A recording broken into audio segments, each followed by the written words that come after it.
This is episode 18 of Pitchin It With Ben.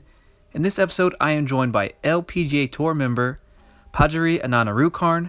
A side note, I do want to apologize. I accidentally mispronounced her name a couple of times during the episode. Her name is indeed pronounced Pajaree. With that being said, I had so much fun talking with her.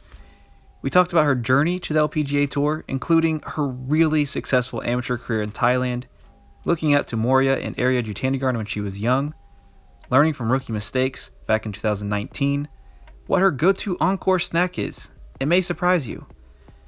I want to thank you all for listening, and you'll hear all this and more on episode 18.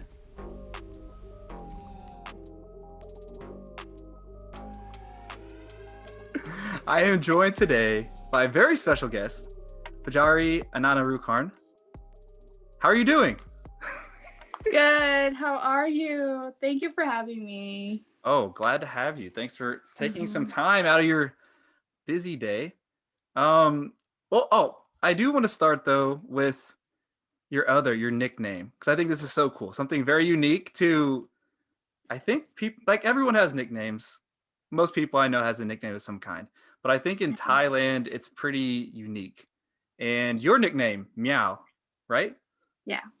So how was the process of like getting a nickname, or how did you get the name Meow? So, as we all know, Thai people got long name. And I think that's one reason why we call each other nickname. It's shorter and it's easier, and makes it look a little more like friends, close friends. And I think that's just good. Like we don't really call each other first name, and it makes it look a little formal. So it's just good. Yeah.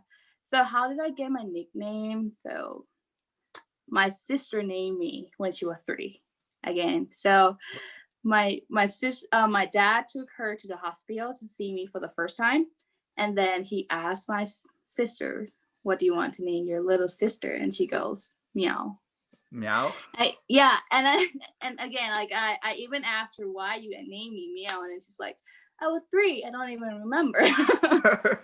So that's so wild. Like when she was 3, not when you were 3. When she was 3, and it's like, hey, I have a little sister.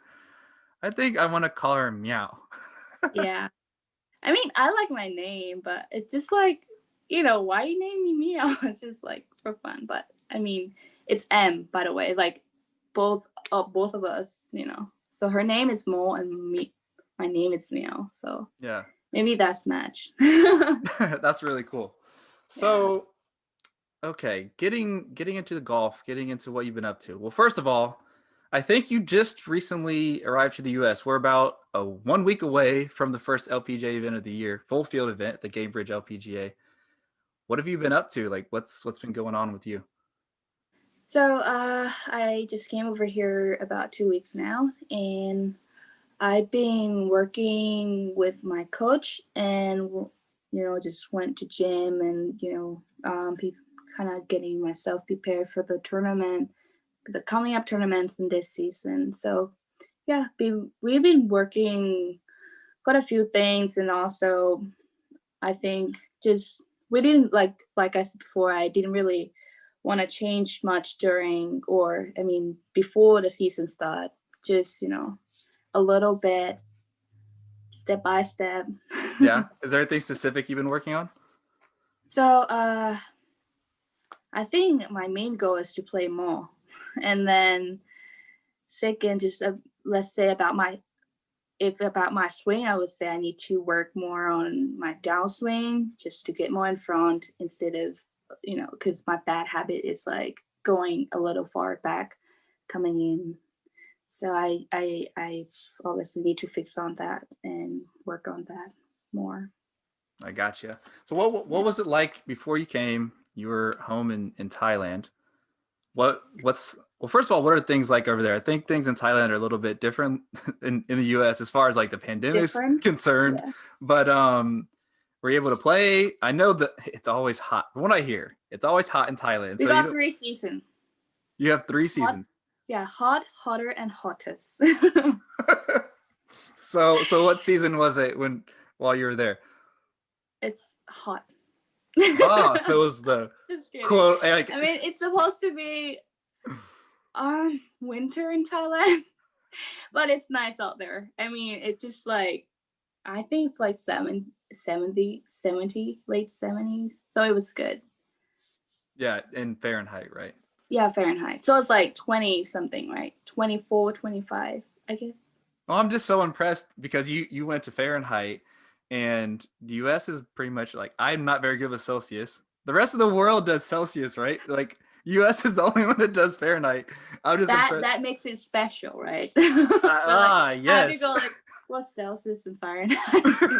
Yeah, but yeah, so it was nice out there. It was nice over there.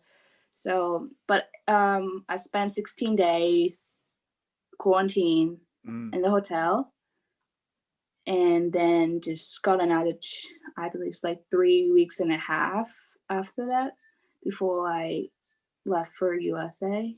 But it was good. I mean, I got to see my family, spent some, quality time with them before I come back and get going. Yeah. What was your favorite part about being back home?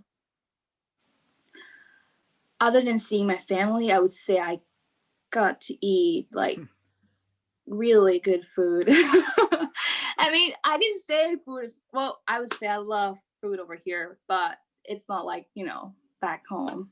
Right. Always feel like, home. Yeah. No, I totally understand. Yeah.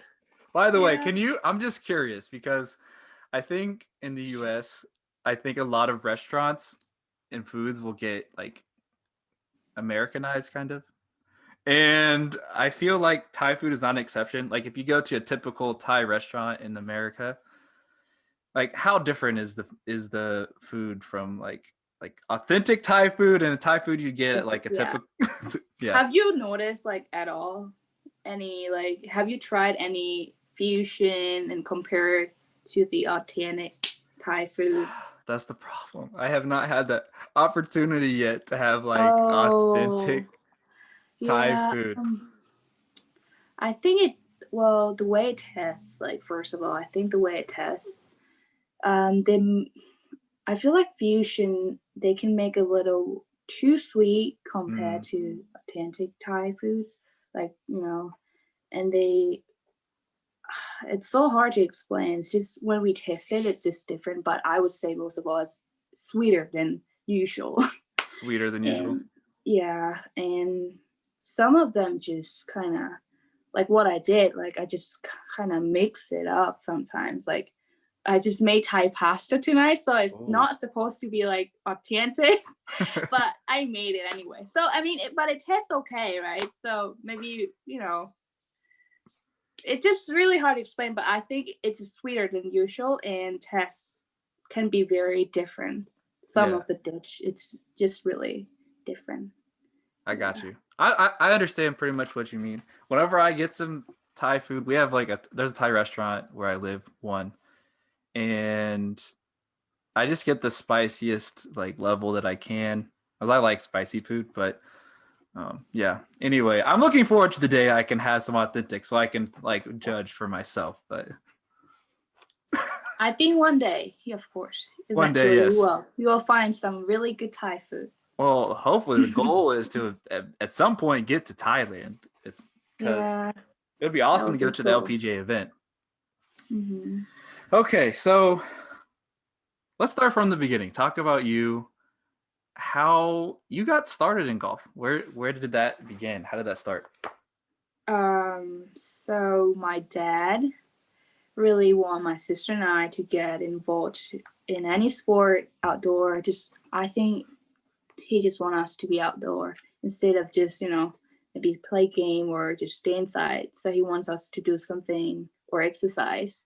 So we both played tennis for a couple months. For me, I was like 3 years younger, but I started later before my sister. So my sister actually played one event, like junior event, like tennis junior event.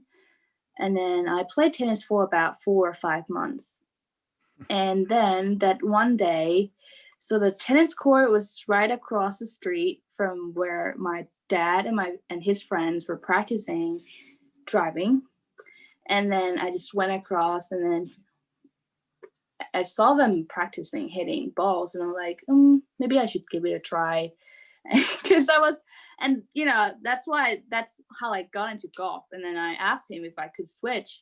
I mean, I feel like I want to play golf instead of tennis because I believe I was chubby back then, so I'm kind of lazy to like running all the time. Just it was out, and it was like the court was like outdoor, like the cement, the heat and everything. I can't handle it.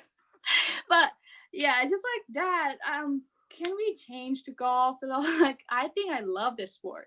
And then he's like, yeah, why not? And then so we both changed. We both switched to golf. And then again, I just realized golf still, you have to be outdoor, big field, walk 18 holes. But I already love that game, so I don't mind. What age was this again? How old were you? So it was 8.5 when I decided to switch to golf. Wow. I love that too. Like that you kind of discovered it yourself. Like I think that makes it even more cool. Like a lot of times, like rightfully so, as parents, you kind of introduce your kids to different things. But the fact that you you just went over to see what your dad was doing, you're like, oh, I love that. And okay, so the other thing though, tennis is really, it seems like it's pretty big in Thailand, right? I think so. Yeah. So I would say we used to have a really good tennis players, and then that's how we got into like know more of that sport, and that's how I got into tennis as well, because my dad was kind of saying it all the time, and he turned on the TV and just showed us the tennis game and all that, so we kind of have interest in it, so we wanted to try. I think that's how I got to know and then got to try it. I got you. So what's interesting in Thailand, golf in Thailand, because I want to talk about that.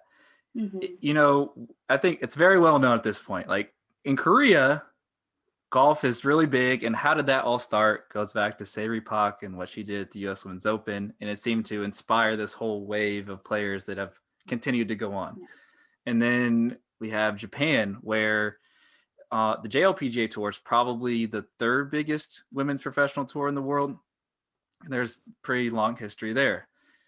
But all of a sudden, and I don't know, it's not so all of a sudden now, but like Thai golf, especially Thai women's golf, is like, it gets so big. Yeah. Like if you look on tour right now, obviously like we know Ariya and Moriya, the Jutanugarn sisters, and then there's Jan and Prima and you and Patty Tavatanakit and Pajaree, and like I know I'm missing people, but like that's the thing is there's so many players from Thailand now.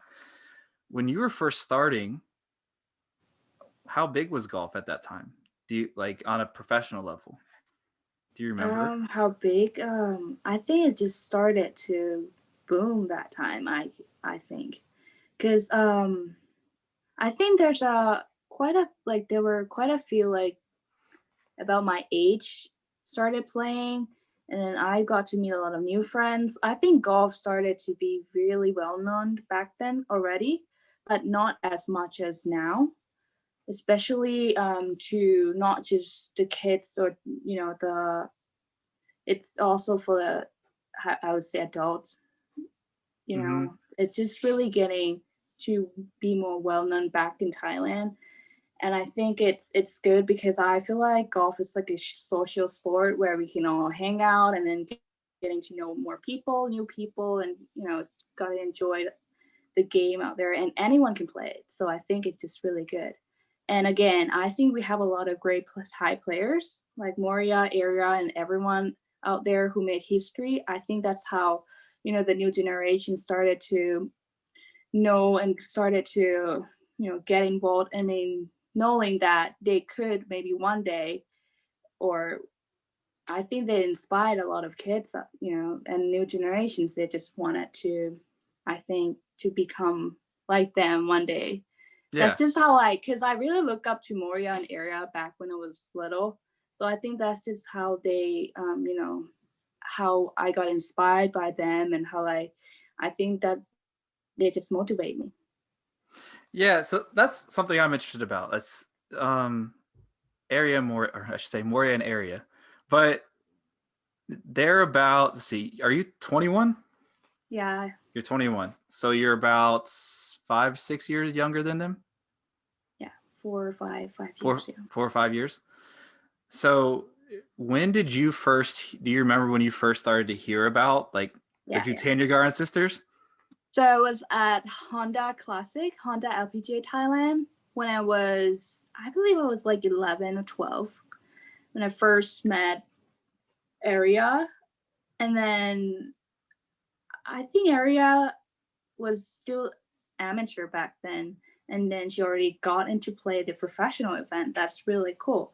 And I think it was just really, I got to meet her, I got her autograph, and I think it's just, be a I don't know, just maybe not it happens to other, but for me, I feel like I just got in like more inspiration from, just seeing her in person and getting to see, all the professional out there on the tournament, what they do and how they practice, and the just the vibes in the tournament that makes me like, man, I want to be out there one day. Like it's just what I feel.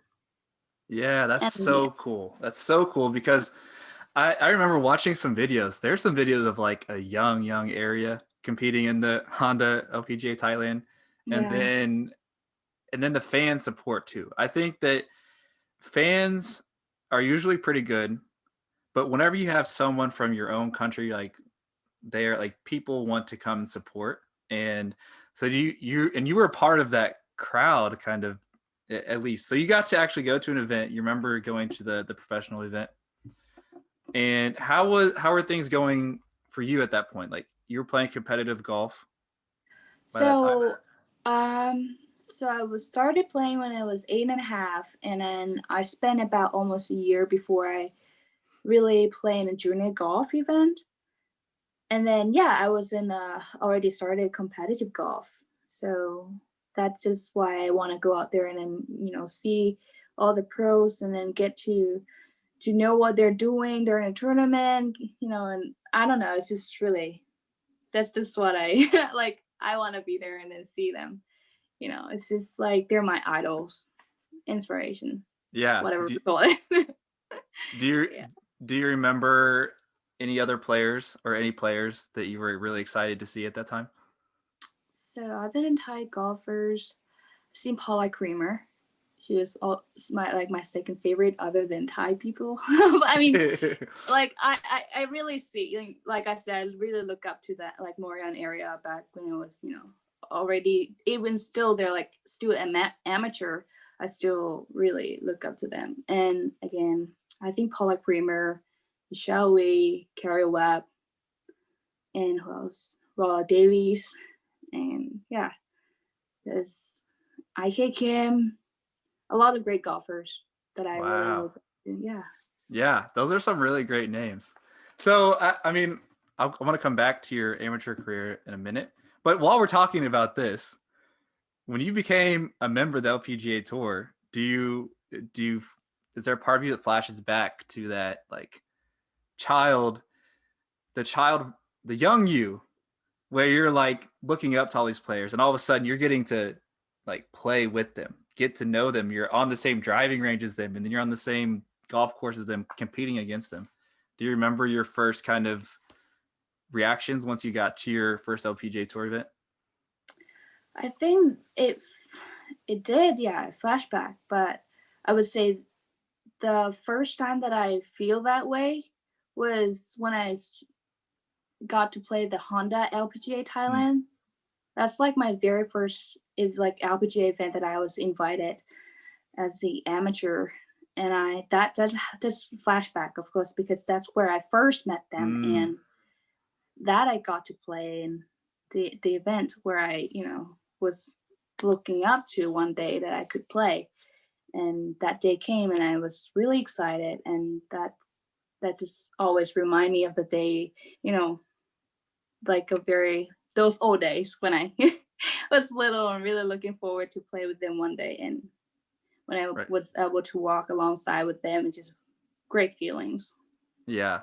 So on a not nearly comparable level, but I remember when I first started like covering women's golf, covering golf, and getting my inside the ropes access, and having a mini flashback of attending events, being on like spectator, Yeah. being on the outside, and then it's like, oh, I'm on the inside. It does like there's a level of not some pressure too. It's like, okay, I don't want to mess anybody up. I don't want to get in anybody's way. That kind of feeling. But for you, that has to be so incredible to like actually compete. Like you get to watch it as a spectator, as a kid, and then go and compete. I That's mean, really even now, I still feel that way. yeah. Honestly, it's just like, I don't know. I always feel like grateful that I, was able to do what I love and to one day be able to walk alongside with them on the course, getting to know them. And that's just a really cool part, Yeah. getting to know them. So I want to finish up with talk about your amateur career, because you were extremely successful. I mean, very successful as an amateur, at least from some of the things that I've seen. You won 6 times on the Thai LPGA as an amateur. Yeah. So, and you mentioned too, whenever you attended that the Honda LPGA Thailand event as like a 11 or 12-year-old, you were already thinking like, this is what I want to do.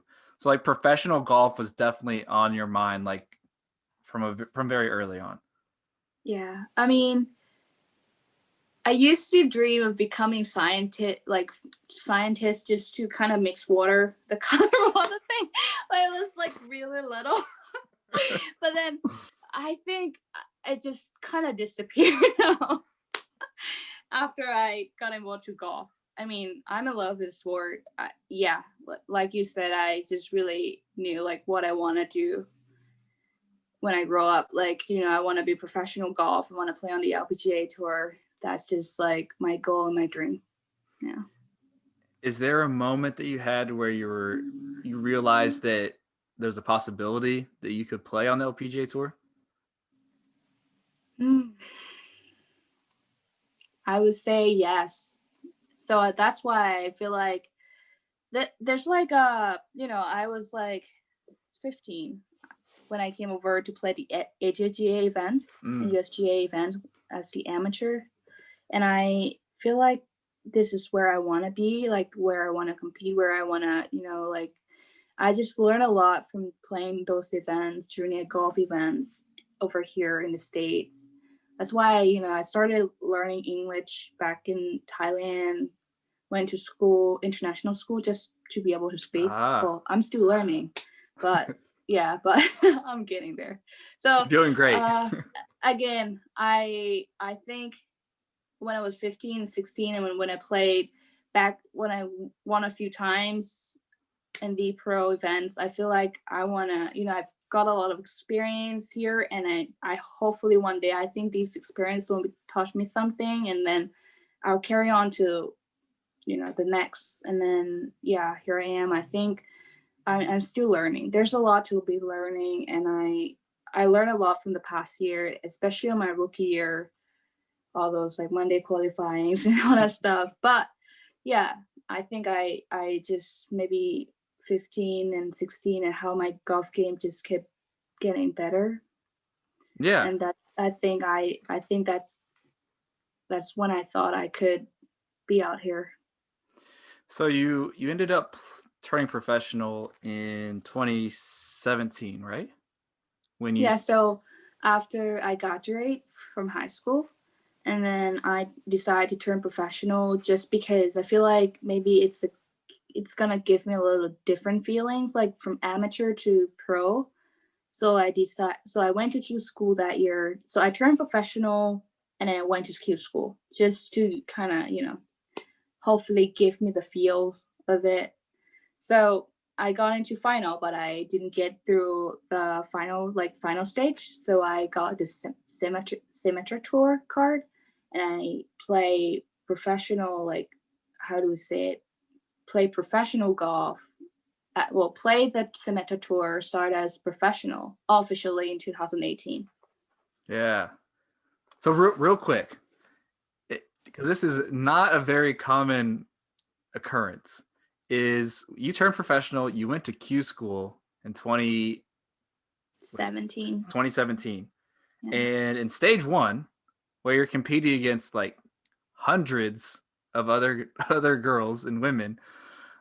You finished tie fifth, which that's really good because that first of all that time of year is very hot, and also it's a whole new experience. Like your this is your first event as a like professional. Yeah. I would say that's not really my first as a professional because I play like a local 2 or 3 events before I started to play. Because it's like, so I turned professional and I've got like 3 months. So I play back home 1 or 2 events, like the co-sanctioned European tour, Okay, yeah. and then I came over here. So, but yeah, still.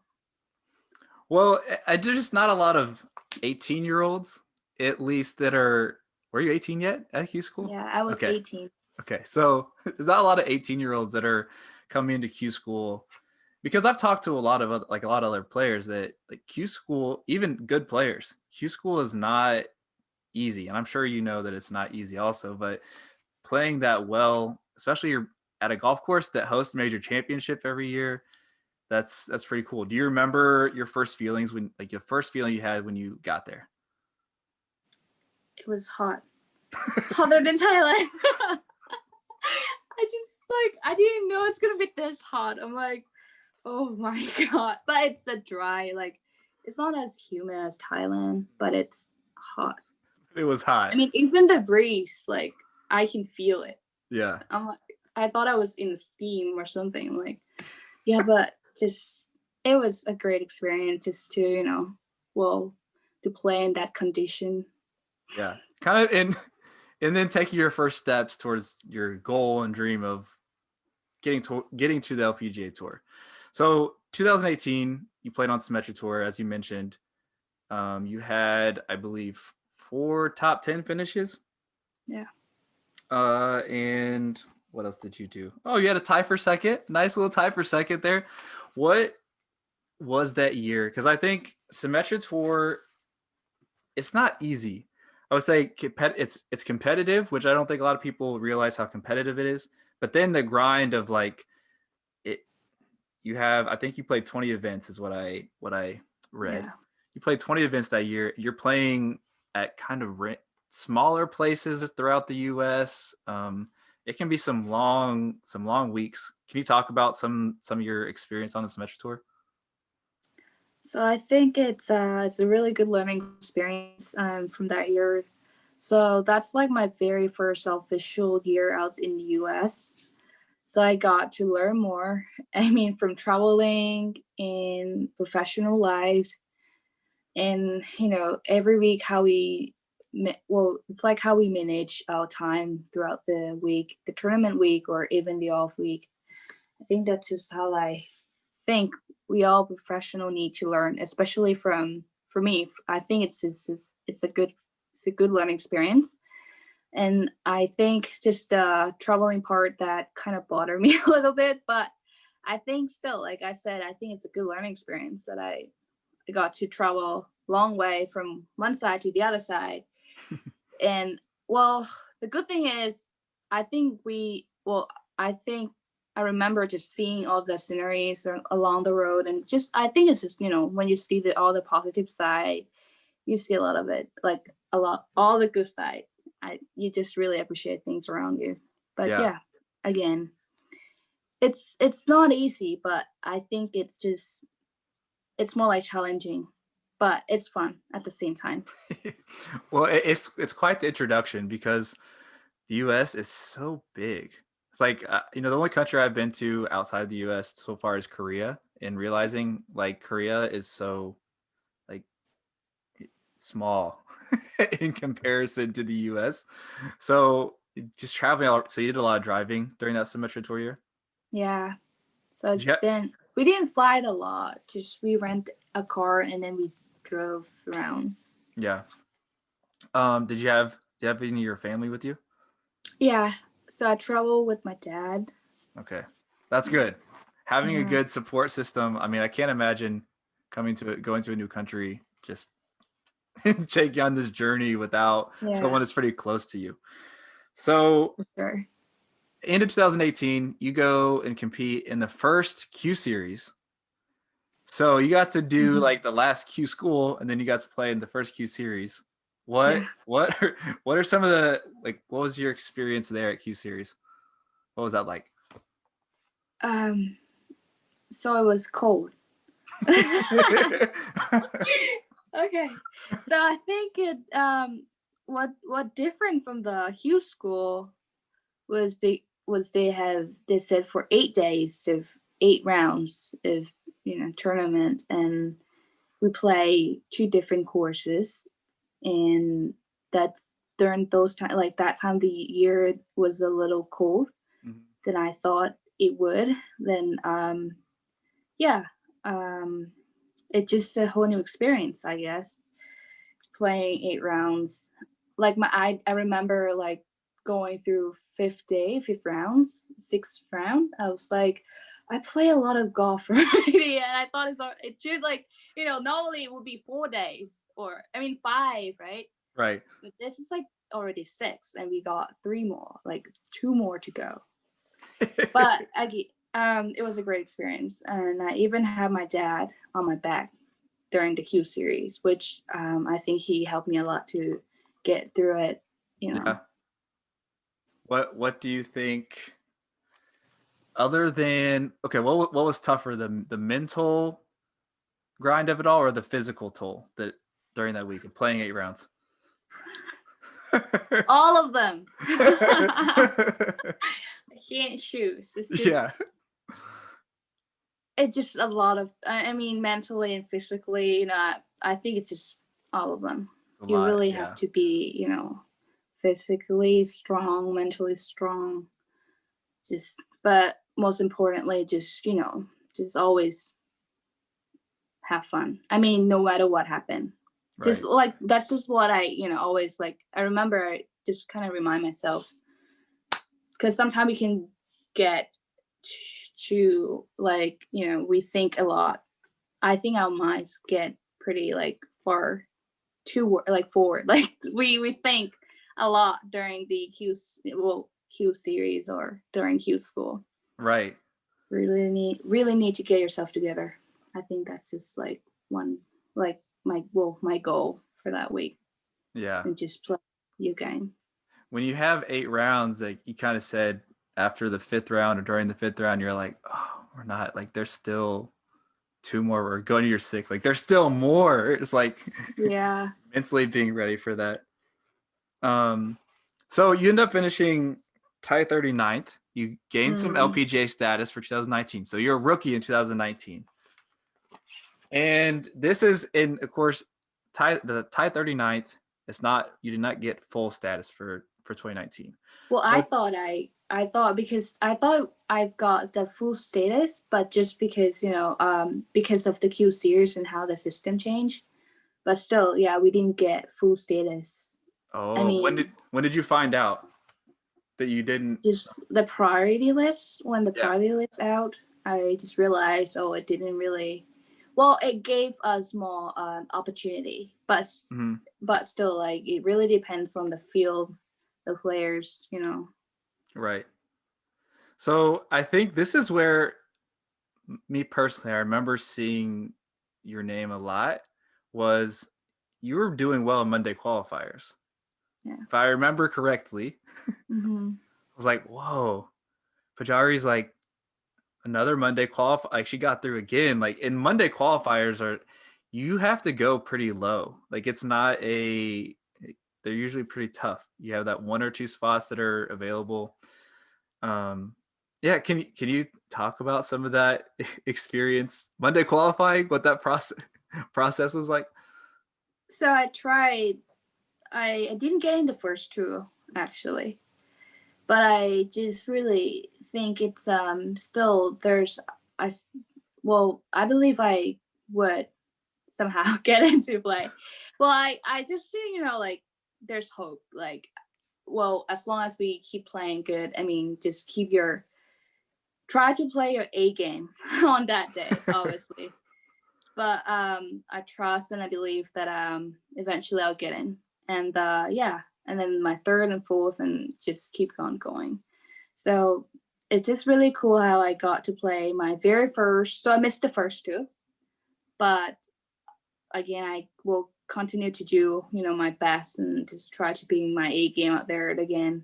So I got into play latte for my what I would say official LPGA event that I don't have to Monday qualify, and I finished I believe tied 13, right? Or something. That's like my best finish so far on that year. So my very first official event. And again, I flew back to LA to Monday qualify and then San Francisco and qualify.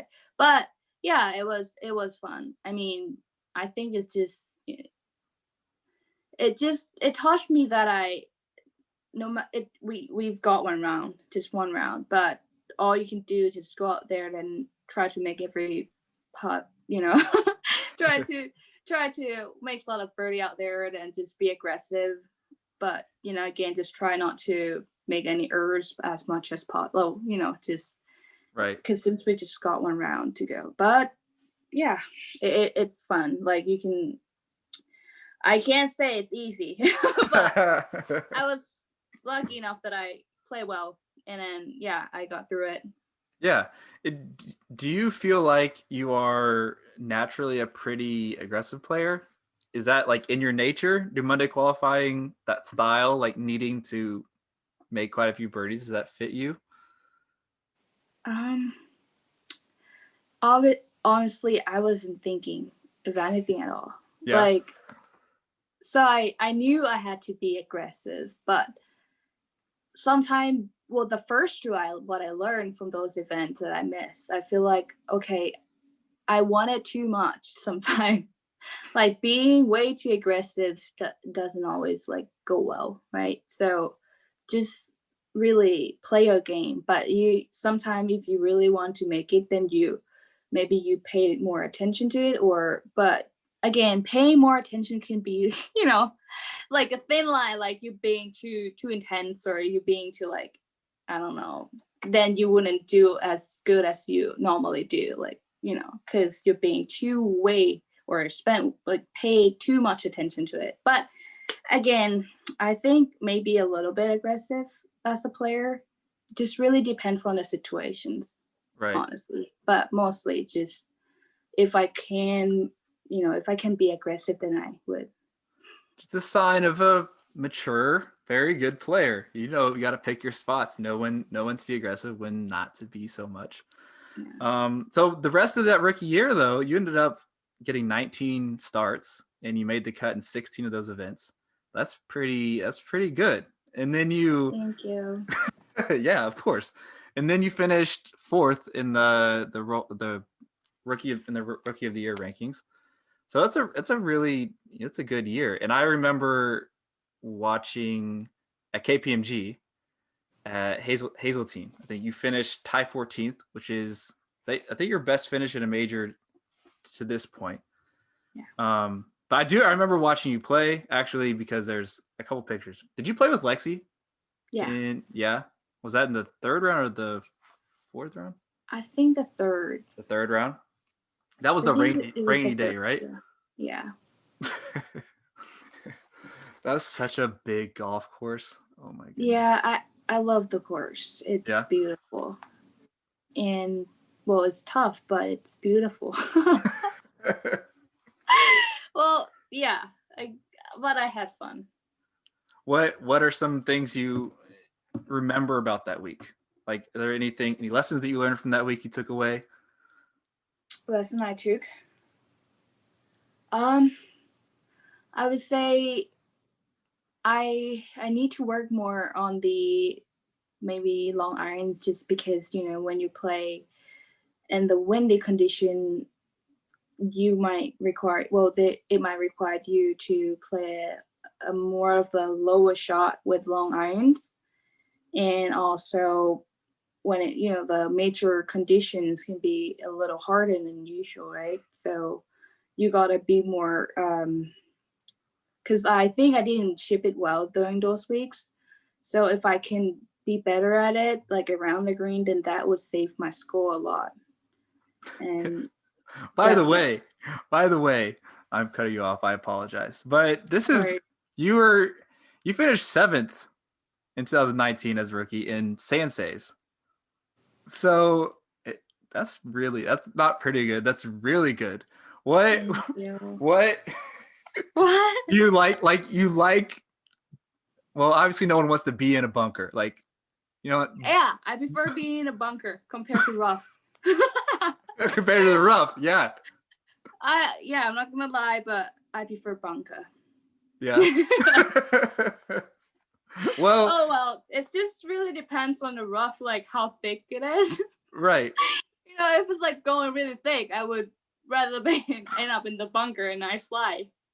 Yeah, that's But true. That's it's true. just really, I it just guess really depends. majority of the time, you're not necessarily wanting to be in. I mean, compared to the green, you don't want to be in the bunker.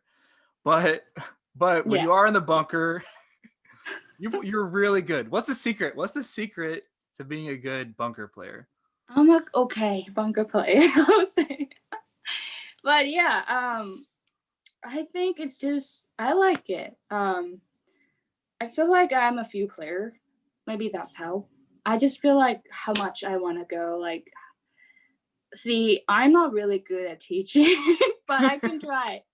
The secret, maybe I just like I feel how like the bounce go under the sand, like how much and how thick I want, and how like it really depends on this, the distance and what kind of shot you want to play. But it just like I think maybe my coach is good, and then like I learned a lot from him, and I think I just love the bunker. I like to practice, but see, I didn't really spend a lot of time or as much as I should in the bunker, but every time when I go in, I just feel comfortable. I mean, I don't want to go in, but it just okay, like all right, it's just yeah. But I think it gives. Oh, I have maybe a good feel of the club going through under the sand and how I want it, and yeah. Yeah. I mean, that's a lot of golf. It's to be good at golf. It's confidence. Like even if you can't like yeah, some things you can't describe and that's okay. You say okay. You're just good. Something I can't describe. Yes. Oh my No, god, cuz I wish I could, but it no, just yeah. it's just, when you think about the average golfer, which, is not really good at golf. Bunkers are like their worst enemy. Like you want to do anything but be in a bunker. Like you would Yeah. take the high That ground. happened to me, of course, when I first, Right. when we all started or beginners. Yeah. Yeah. I just think it's really Maybe amazing when professionals, it's like you'll see professionals do try to hit sometimes, like maybe you're out of position, you hit a bad tee shot. Like, okay, I'm trying to get into this bunker because that is better than being in the rough. Like uh for a right. professional most of the time. But especially for someone like you who is, you've been so I shake mean, your head. thank you. I can't say anything much, but I'm okay. Like Okay, okay. I'm good, okay. Okay. So when you look back, just a couple more questions about your rookie year. When you look back at it, what's something that surprised you the most? When I look back, Yes, on your rookie season. everything. Honestly, like everything I went through. Yeah. Seriously, like, because when I realized, like, when I first saw my priority list for 2019, I knew it's gonna be a very little. Well, there's a chance that I could go like get into play, but it's gonna be a little chance. Otherwise, I mean, other than that, I would have to play in a Monday qualifier and get into that way, um, and play some good golf and to be able to keep the ranking going. And yeah, I think that surprised me how I end up finishing 70s. Yeah. I'm really really like surprised. I mean, I wasn't really thinking of anything at all back when I was thinking the first two events like I need to make well, I need to get into Monday qualified and play some good golf. But when I missed the first two, I wasn't thinking of anything at all. Like later those, like after those two events that I missed to Monday qualify, but I feel like maybe I paid attention too much to it, that I forgot what I need to be doing, instead of, thinking what could go what could go right or what could go wrong. I just wasn't really thinking of, like what will happen. But see, I just need to focus on myself, like right now instead. I Yeah. think that just what maybe helped me got through it. And yeah, it surprised me. Everything. Did it help having like fellow Thai players out on tour? Of course. Yeah. Yeah. I feel like, well, since I've got to see them a lot more often after I got to play after the first reshuffle, I say, and it just really helped me that I, whenever I have any question or what I need to know, because as a rookie, I would say it's like you're new in school, like you don't know anything, which class or who do you want to talk to, whenever but it's good to have like a good friends where they can lead you or tell you what to do, what is right and what is wrong, and all of those stuff. I think is just really cool to have, them with me throughout the year. Yeah. So I've talked to a lot of, quite a few LPGA Tour players now, and when we talk about the rookie year, there seems to be pretty commonly like there's some mistakes that you make. Do you do you have any memories, like learning lessons? Do you have any lessons that you learned from your rookie year that kind of stood out to you? Oh my god, too many. I can't count. Well, you could just like one or two. Okay, so I'll keep one that I won't tell, but Okay. but there's of course when I think maybe with Paul the tour win, I asked him if he can help me grip the putter on Sunday, because I have to do Monday qualifying. And I feel like I need to get my grip, like my putter grip changed. So, and he was nice enough to do it for me before, which mean like he usually do it on Monday, but I called him and asked if he can do it. And he said, sure, just come over after 10, because he will be available after 10, right? And I wasn't like I did not know that he wouldn't be available after like 11 or 12. So I showed up to him at 12, like almost 12. And then he goes like, where were you? Like, didn't I tell you after 10? And then he, it's just like, it's like, I think it's rookie mistake. Like, and then he just knew that I was on the Monday qualifier or something. And he said, that's strike two. Like, a lot of things, but yeah, that's just happened. But I appreciate that he helped me after all. But just, it's just like a timing thing that I need to be more like I need to know more that he didn't really work on Sunday. And I asked him to do it, and I was late for that. Like, yeah. I didn't know that he wouldn't be available. I thought he would do it. So, well, maybe for someone else or, other players. But again, and I think the other one for rookie mistake. I can't think of any now. I have one that I want to share, but it's just, I don't know if it's good to share. It's just, I guess I should. So I missed the program that I wasn't supposed to. I got through Monday qualifier in San Francisco. I remember this. Yeah. How did you? I was in San Francisco. I was at that event. Yeah. You knew this? Like you heard? I did hear about this a little bit, but I was just me. That's a rookie. No, yeah. I was shocked. I mean, if you want to talk about it, if you feel okay to talk about it, I was shocked at the time because like you're a Monday qualifier. Like, who would expect the Monday qualifier to be in the pro-am? But that's what I thought. But if I you're thought so too. I wasn't. So see, I know it's the player like how do we say it? It's the player responsibility to check and to that's just I really accept it. Like I really respect their decision because pro-am is really important and we all shouldn't miss it like at all. Other than that, I mean, if you can't make it, then you would need to email and explain. And again, I think that's just one mistake that I learned. Oh, I cried for an hour, but again, I learned. It's just really heartbreaking because I feel like it was my third week in a row. Well, I went through Monday qualified and I drove like I remember driving. I mean, I feel like I'm supposed to take a plane from LA to San Francisco, but what I heard is like it's only 6 hours. Like if you go to the airport and you spend like how many hours, it's almost the same. So like, okay, I decided to take.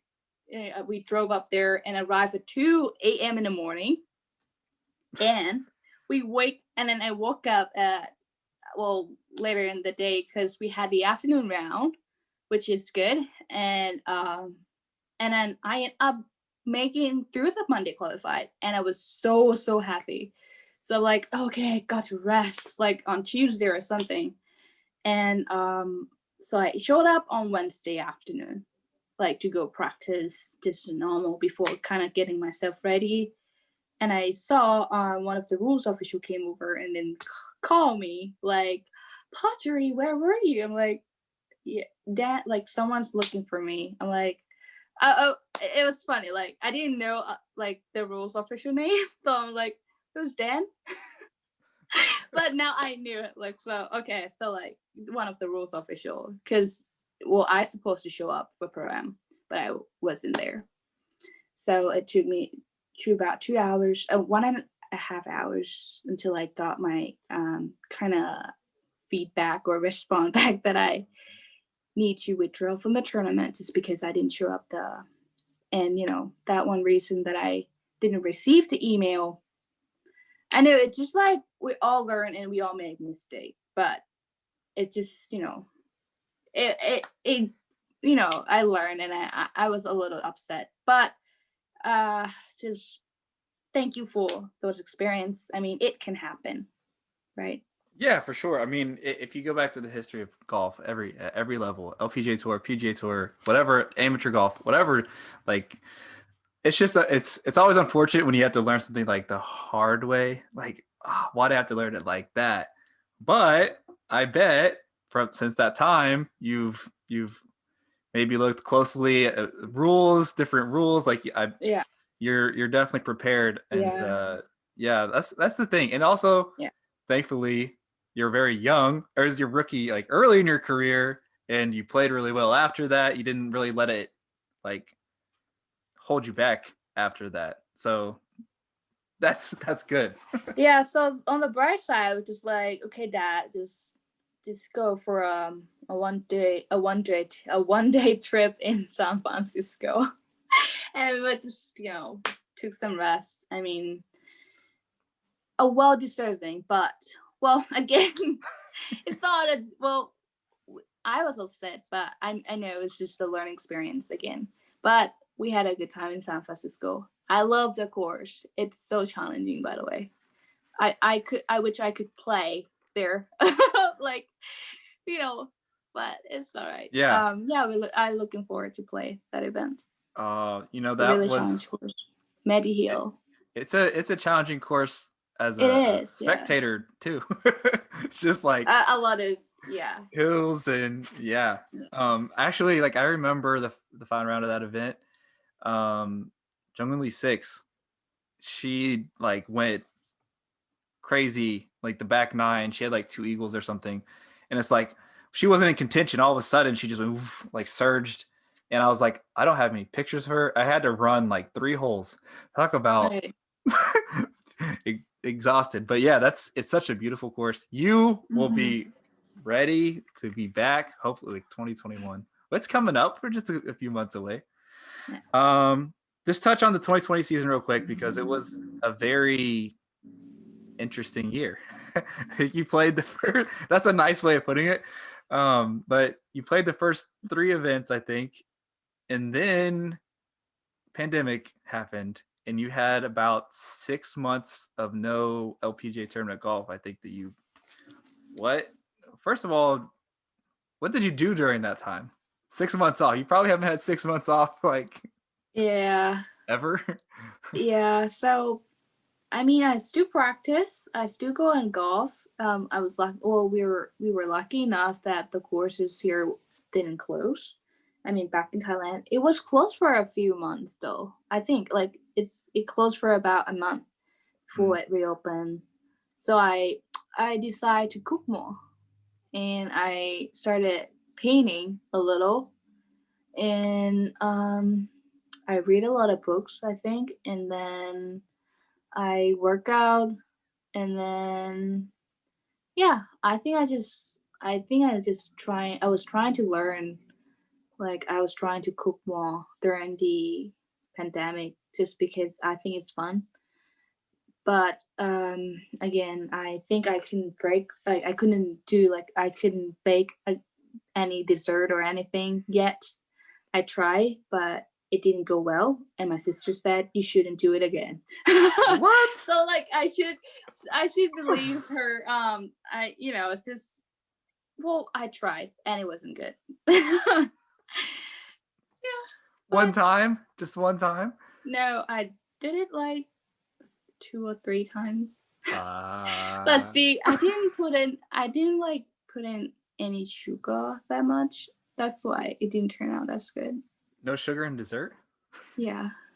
See, Health, I was trying to be healthy. healthy dessert. Okay. I can't see myself pouring that sugar and like how much it can be, Oh, like you're right. Whenever like you eat something or drink something, like there's sugar in it, but you don't know. But whenever you actually like measure stuff, you're like, it right, just like pours and right. pours. Like, I'm eating all this. Yeah, that's why. So I decided not to put any sugar in. And my sister like, you should go buy it instead of making it, okay? Because they have some like very healthy dessert where you can buy it and it tastes way better than I make. So why not? But yeah, Well, it was fun. you got Yeah. to experience it though. So Yeah. but yeah, so that's good. So once you returned back to LPGA play, got back I think in August. You returned, or was Yeah. it September? August. I Um, think August, yeah. so play was very different. So you had like COVID tests you needed to take, and then your caddy had to take COVID test. Like everyone that's there had to take tests, and then you have to wait to get your result back. There's all this like process. What was a typical week for you last year? Like once you returned, or did it kind of vary each week because there's so many differences? Yeah, I was a little paranoid for the first few days that I arrived. But everything got better, I guess. Well, not as better as before, but I mean just how I feel, like maybe a little more comfortable as long as I, maintain, how to say, all that safety rules, like, trying to sanitize and anything I can. Yeah, that's definitely help and make me feel a little more comfortable around people, or even during the tournament week. I think obviously did a pretty good job, just to keep everyone safe and healthy as much as they can. And I think it just really, yeah, just really give us more of a, how do we say it, so I was a little scared before I came over here, but I think as if I can, take some precautions, and I think that definitely will help protect me. But if anything happened, then I already try my best to keep myself safe, but we can't. Well, it can happen. Anything can happen. But yeah, again, I think it's just a different year, different kind of, what we had before. But I think we all got used to, we all get used to it now. Just, all that COVID testing, watching hands and Yeah. masks and everything. Yeah. Right. What did it change your practice routine at all, or did you keep it? Is it pretty similar to how you always practice prepared for a tournament? I think what changes the way we be around people. I think that's just changed because we can't hug. So air hug and all that stuff we get used to, handshakes or that, but I mean, I was just kidding. But that too. Yeah, I think it didn't really affect my practice routine that much, but just maybe how we act around people and all that. That's kind of different. Jumping to 2020, going to the 2021 season, looking ahead, what are some things you're looking forward to? I think the beginning of this year, for the foreseeable future, I think things are going to be pretty similar to how 2020 was as far as safety protocols and tests and things. But there's a lot of events on the schedule, and it's going to, once it starts, there's going to be a lot of things going on. What are some things you're looking forward to about this year? Looking forward to the most, I would say, just to come back and play here, of course. And I think it's just really cool that I've seen the schedule, and I think it's gonna be a really fun year for us because there's a lot of tournament going on. Hopefully we'll be able to host it all, and that includes that I will be traveling with my dad again this year, and I think it's gonna be fun. Hoping that we will stay safe and stay healthy as far as we can, and hopefully we'll continue to just play some good golf this year. And really looking forward to come and play. Well, we missed a lot of events last year, and I think we missed a lot of golf, and I think we all excited to get back and play the events that we haven't played last year, and the country that we haven't been to because of the pandemic and everything. I think that's just what I really looking forward to. There's several new events. There's a match play event. Have you played much match play? I played back when I was amateur. Yeah. It's gonna be fun. I mean, so the year before 2019, we had the Down Great Lake, right? The new events that it's like a team partner thing, and this year again they have the match play. I think it's gonna be fun.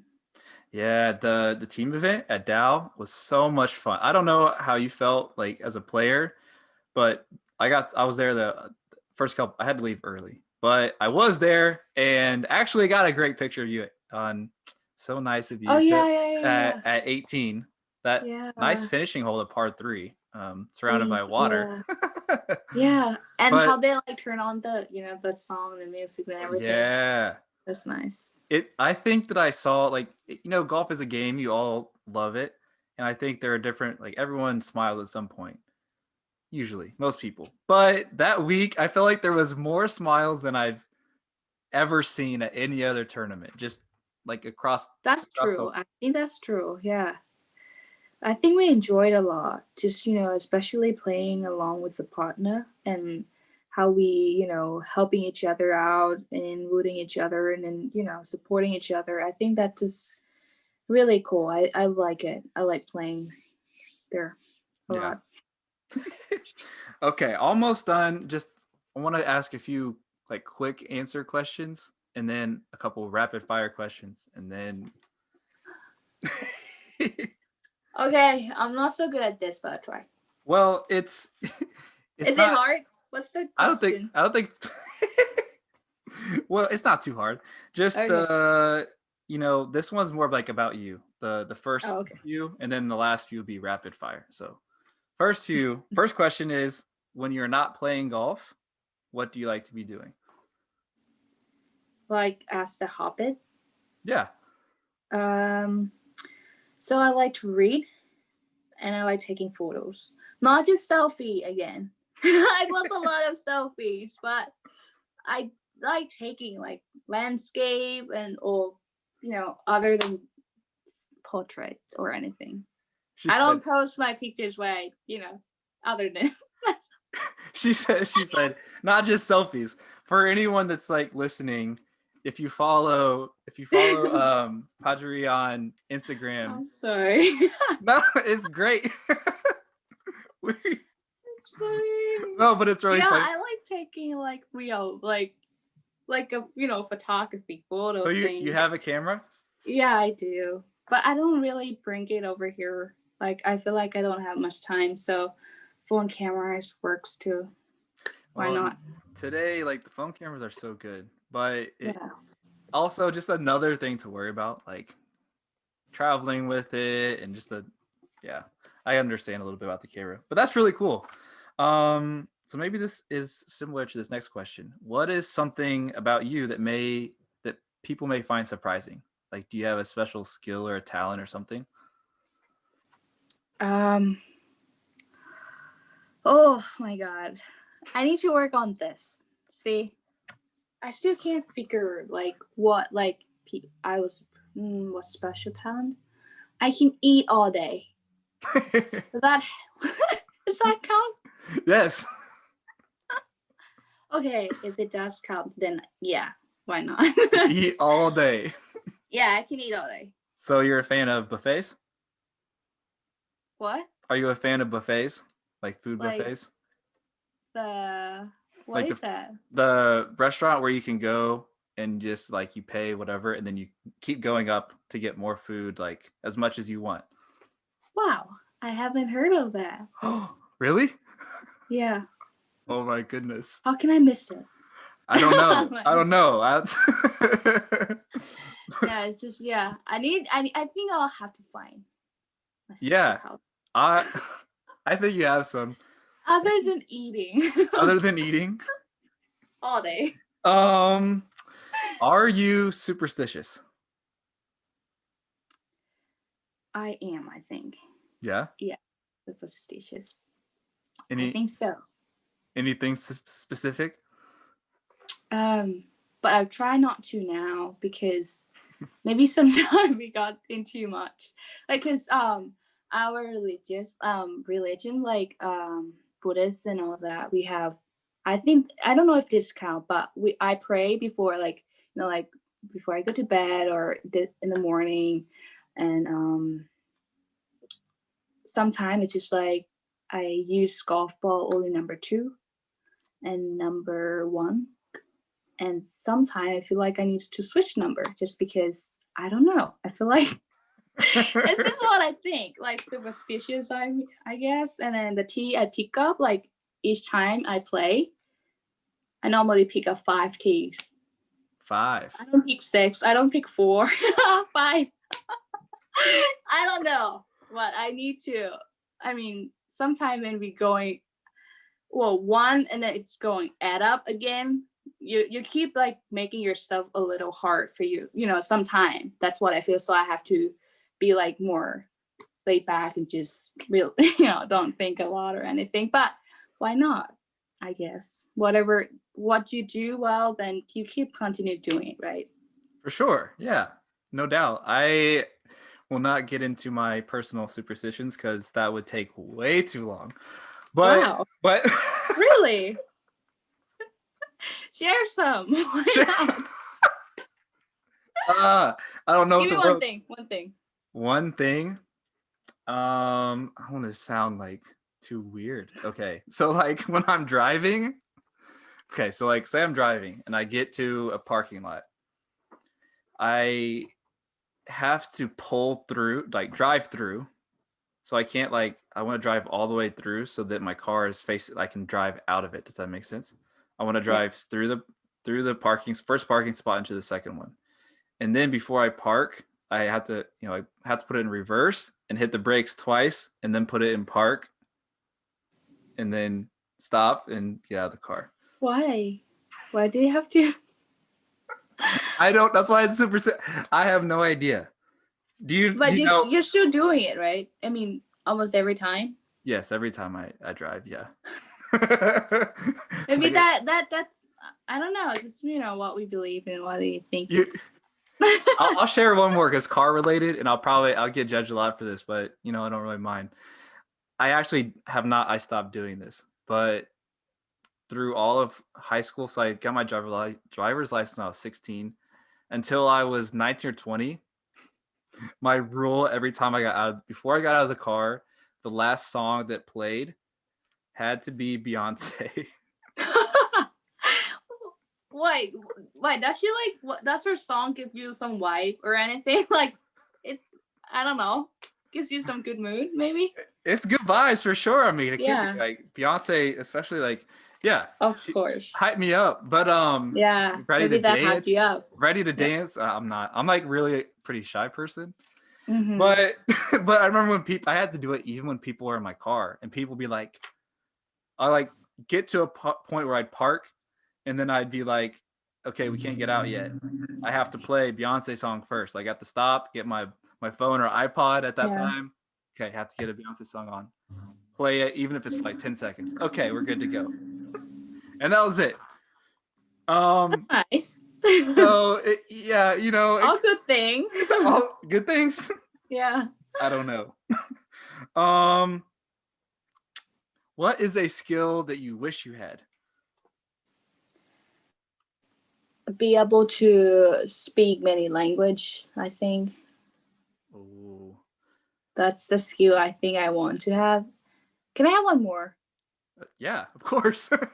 I think to be able to play some like instrument, let's say guitar or drum, because I always wanted to play a drum. Like, like I want to know how to play drum. So I think that's just the skill I wish I had. Or maybe one day I can get to learn more, but it's gonna be a little, who knows, maybe. Well, hopefully, you have a long life and you have plenty of opportunities to learn. Yeah. Whenever you.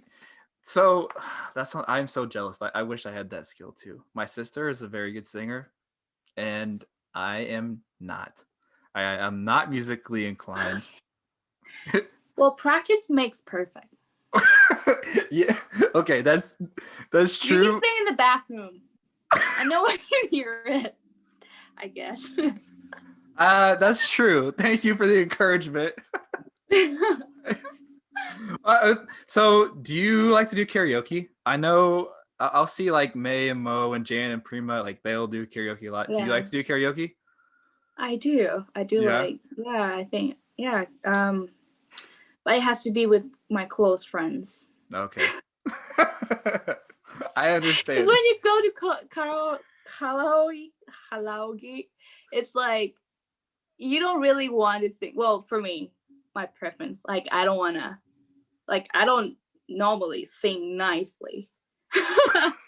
So we go like, like we go out there and like we go and have fun instead of, but it really depends on who you with, Yeah. Yeah. You just like to have fun. That's the main goal, right? Yeah. Okay, this is a food question for you. I know you love food. What is your all-time favorite food? Anything with noodles. That's like my favorite. But I would still pick Thai noodles. That's like my go-to, my favorite. Like if I land in Thailand, then I would stop by the Thai noodle restaurant and grab one. Like I really like Thai noodles. Yeah. I like enjoyed... have you tried it before? It's like the bigger ones or the smaller ones? The smaller one in the soup, like in the like pork broth or... I want to say yes, but since I haven't technically had authentic, I will have to say probably no. Okay. You should try, like if you ever come to Thailand, then you should definitely try it. Okay. I personally like it a lot. It's just different than... Well, I can't say it's similar to pho because I find it a little different. Like it's different. but I like pho. Like like I said, anything with noodles, bring me. Noodles are amazing. So the second food question is, what's your favorite food when you're on the golf course? On the course, boiled egg. Boiled egg? Yeah, I normally bring 6 boiled eggs on the course. Whoa. 5 to 6. See, superstitious again. Alert. So one of my caddies back in Thailand, that one day I believe I shot 7 under. I've got 7 birdies, and I brought 7 boiled egg that day. And she said, "Yeah, you gotta bring 7 boiled egg every day." And I it just like, I don't know, it just happened. And then she like, why not? But I normally bring boiled egg. I think it's, well, to maintain my blood sugar as well. I can't eat too sweet, but boiled egg works for me, so I keep eating it on the course. So I would say that's like my favorite.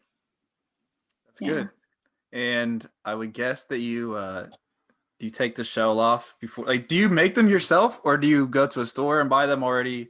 So every week I would normally go to grocery on Monday or Sunday, whichever. So I normally take like one travel day off or one day off before the tournament, right? So I would, or maybe after round, I normally go to grocery and pick buy some snacks or food, or but I will always buy eggs starting to the week. I always have my eggs ready. Then I'll boil it every morning, so it's fresh. Yeah, I don't. Yeah. Whoa. Yeah. So whenever you have that early tea time, does that mean you're getting up early to boil I'll them? be like peeling my boiled egg in the morning. Yeah. That's awesome. Eggs. Boiled eggs are good, and they're a good source of energy, protein, all that stuff. Yeah. I like it. Okay, so the rapid fire question to finish it off. Let's see how you do. This one may be too difficult, but first question: breakfast, lunch, or dinner? Oh my God. I would say breakfast. Breakfast. Ooh. Do you have a favorite breakfast food? My favorite would be cereals with almond milk and peanut butter, banana and peanut butter, and toast, avocado toast. I chose breakfast because I always like to have big breakfast. I don't know why. Like, I can feel like I eat 2 meals just for breakfast, like 2 meals. You know what I mean? Yeah. Like, I ate up 2. Sometimes I thought breakfast is like important meal, so we need to kind of have to eat all sorts of food, and I don't know, it's just good for yourself. So I always have big breakfast, and my trainer said you had 2 meals for breakfast, not just 1 meal, and that's too much. But that's why I chose breakfast. I like to eat in the morning. So there's so many great breakfast options. I love breakfast food too. I eat breakfast food for dinner a lot. I guess I should preface, like, American style breakfast. I know there's a lot of different kinds of breakfast food, but I like Thai breakfast too. So I choose breakfast. You choose breakfast. Okay. We both turned this into not rapid fire, but okay. No, it was me too. That's okay. Early morning golf or twilight golf? Early morning golf. Would you rather play a round with a full set of left-handed clubs, or only your regular pitching wedge? Just a regular pitching wedge. Hey, okay, I already chose. I was like, I should try lefty. I never played lefty before, so why not? See, I can't choose sometimes. Okay. I want to try both. Okay, let's go with pitching. Ooh, All right. To be fair, that's a little bit tough one. You have to think about it. Yeah. Think about the options. True. Coffee or tea? Tea. Some tea, please. I don't drink coffee, so yeah, I'll go with tea. Okay. The last one. Would you rather have 2 hole-in-ones in one round or set the course record? Set the court record. Ooh, Yeah. nice. I like it. Pajaree, meow. I hope maybe we're friends by now. I don't know. Can I call you meow? Is that okay? Yeah. Close enough. Close enough? Okay. Thank you so much for talking with me. It's been a lot of fun. Mm-hmm. Thank you for having me once again. It was fun talking with you. Oh, no problem. Best of luck this year. Hopefully, I will see you on a golf course sometime soon. Thank you. ขอบคุณค่ะ Thank you for listening to episode 18 of Pitchin' It with Ben. If you liked what you heard, please like, rate, comment, subscribe, and share. And if you have any comments or questions, please feel free to reach out to me on social media. I'll do my best to get back to you. And that's all I have for this week. See you on episode 19.